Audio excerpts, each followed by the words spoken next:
Problem है हमारे पास performing intersection of sets through Venn diagram. हमारे पास यूनिवर्सल सेट है जो कि ए से लेके एम तक अल्फ़ाबेट्स पे मुश्तमिल है, और सेट ए है जो कि C D F H J M, और बी है ए से लेके एफ तक एलिमेंट्स पे मुश्तमिल है।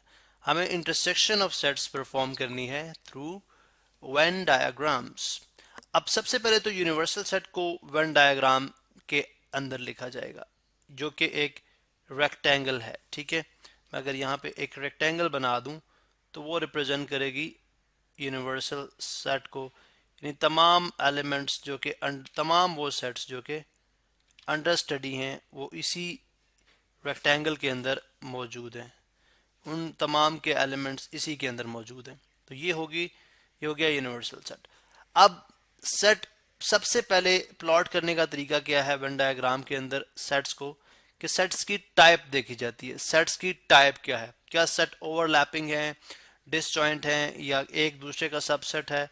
अब इस केस में A C D F H J M, A B C D E F, इसमें देखिए तो सी डी और एफ, सी डी और एफ, ये तीन एलिमेंट्स ऐसे हैं जो कि कॉमन है, लेकिन ना ए बी का सबसेट है ना बी ए का सबसेट है।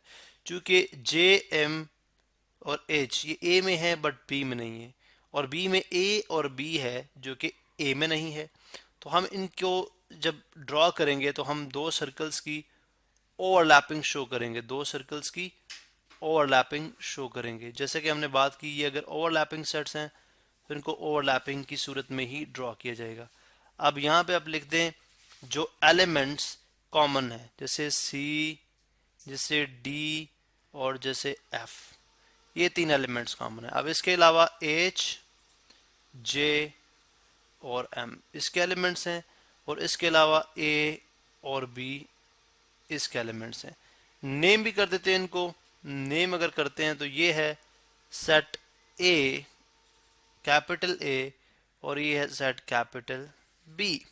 अब जो रिमेनिंग एलिमेंट्स हैं यूनिवर्सल के वो बाहर आ जाएंगे। ठीक है, मिसाल के तौर पर वो एलिमेंट्स कौन से हैं, ए भी आ गया, बी सी डी, ई नहीं हमने लिखा, ई एफ जी, जी भी नहीं है, जी भी बाहर आ गया, एच आई भी नहीं है, आई भी बाहर आ गया, जे जे है, के भी नहीं है, एल एम आ गया, और यहाँ तक। बस ये टोटल एलिमेंट हैं जो कि यूनिवर्सल सेट को रिप्रेजेंट करें, कैपिटल यू को। लेकिन ए और बी में ये ओवरलैपिंग सेट्स हैं। इसका मतलब है अगर हमने इंटरसेक्शन शो करनी है तो इंटरसेक्शन में वो एलिमेंट जो कॉमन होते हैं उनको हाईलाइट किया जाएगा। इसका मतलब ये हुआ जो ओवरलैप्ड एरिया है, अगर मैं इसको एक स्पेसिफिक कलर कर दूं, ठीक है, ग्रीन चलें कलर कर देते हैं हम इसको। इसका मतलब है area shaded green, area shaded green represents A intersection B। अब अगर आप B इंटरसेक्शन A करते हैं तो वो भी सेम ही आंसर आएगा, क्योंकि जो जो कि यूनियन और इंटरसेक्शन ऑफ सेट्स दोनों क्यूमुलेटिव लॉ को होल्ड करते हैं, इसलिए जस्ट हम ग्रीन कलर को ही शो करेंगे। तो ये हमें शो करी है ए इंटरसेक्शन बी। या दूसरा मेथड, अगर आपने ए इंटरसेक्शन बी और बी इंटरसेक्शन ए शो करनी है तो आप पहले ए को कलर कर दें, कोई लाइंस लगा दें, जैसे हॉरिजॉन्टल लाइन, बी की वर्टिकल लाइन लगा दें, तो वो रीजन जो हॉरिजॉन्टल और वर्टिकल को शो करेगा वो कहलाएगा ए इंटरसेक्शन बी। जैसे जो इंटरसेक्टेड एरिया हो जाएगा वो क्या हो जाएगा, मतलब ए के लिए हॉरिजॉन्टल लाइंस, ठीक है, और बी के लिए वर्टिकल लाइंस इस तरह से।